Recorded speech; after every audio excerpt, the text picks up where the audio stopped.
നിന്റെ പ്രാർത്ഥനകളെല്ലാം ഞാൻ കേട്ടിരിക്കുന്നു. വിഷ്ണു നീയോ? അതെ, നോം തന്നെ.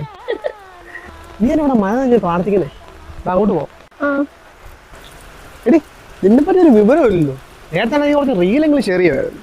അപ്പൊ അതും ഞാൻ പണ്ടത്തെ പോലെ ആക്റ്റീവ് അല്ലടാ ഇപ്പൊ. അതാ ഇപ്പൊ നിന്നെ ഗ്രൂപ്പിലൊന്നും കാണാത്ത. നമ്മുടെ കോളേജിൽ പഠിച്ച ആരെങ്കിലൊക്കെ നീ കാണാറുണ്ടോ? എടി, അനന്തോന്റെ കല്യാണത്തിന് പോയപ്പോ എല്ലാരും സോറി.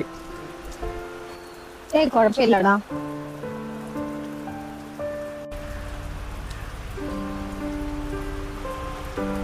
ഫസ്റ്റ് പഠിക്കുമ്പോ നമ്മൾ രണ്ടുപേരും എന്ത് കമ്പനി ആയിരുന്നല്ലേ? അത് കഴിഞ്ഞാൽ അനന്ത് നമ്മൾ ക്ലാസ്സിലേക്ക് വരുന്നത്. ചില തീരുമാനങ്ങൾ തെറ്റാണെന്ന് പിന്നെയും മനസ്സിലാവും. അപ്പോഴേക്കും കൂടെ ഉണ്ടായിരുന്നെല്ലാം പോവുകയും ചെയ്യും.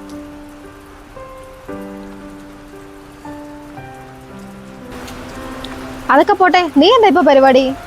ഞാനിപ്പോ പെയിന്റിംഗ് പണിക്ക് പോടി. പെയിന്റിംഗ് പണിക്കോ? നീ സെറ്റ് ഒക്കെ പാസ്സായതല്ലേ? സ്കൂളിൽ വല്ലതും നോക്കാൻ മേലായിരുന്നു നിനക്ക്?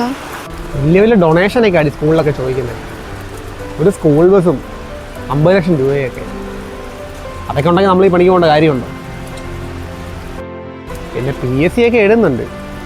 റാങ്ക് ലിസ്റ്റ് വന്നിട്ടും വലിയ കാര്യമൊന്നും.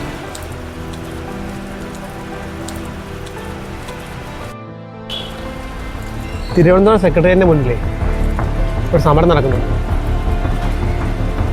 നമ്മൾ കോളേജിൽ ഒരുമിച്ച് ഒരുപാട് സമരം ചെയ്തിട്ടുള്ളത്. ഞാൻ നാളെ അങ്ങോട്ടേക്ക് പോകും. ഞാനും വരട്ടെ നിന്റെ കൂടെ?